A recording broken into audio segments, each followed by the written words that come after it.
বিসমিল্লাহির রহমানির রহিম। গত ক্লাসে আমরা বাইনারির যুগ দেখছিলাম। আজকে আমরা খুব সহজে অক্টালের যুগ দেখব, খুবই সহজে, যাতে সবাই বুঝতে পারি। 1 মিনিট আমি অক্টালের ক্লাস শেষ করে দেব। আমরা অক্টালের বেস জানি 8। আমরা নর্মালভাবে যোগ করব। আগে 7 আর 3 10, 7 আর 3 10। আমরা যখনই দেখব যে বেসের থেকে বড় হয়ে গেছে, যোগফল বেস থেকে বড় হয়েছে কিংবা বেসের সমান, তখন বেসটা বাদ দিয়ে দিব। তো বিয়োগ 8 সমান সমান 2। এই 2 যতবার বাদ দিব ততবার হাতের 1।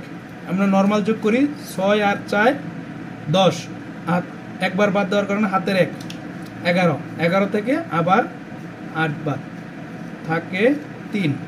এই 3 বেস যতবার বাদ দিব ততবার হাতের 1, সুতরাং 1। তাহলে 67 43 অক্টালের যুগ 132। ঠিক আছে, খুব সহজে আমি করে ফেললাম অক্টালের যুগ।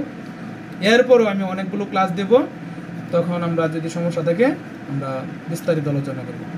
আসসালামু আলাইকুম, সবাই ভালো থাকবেন।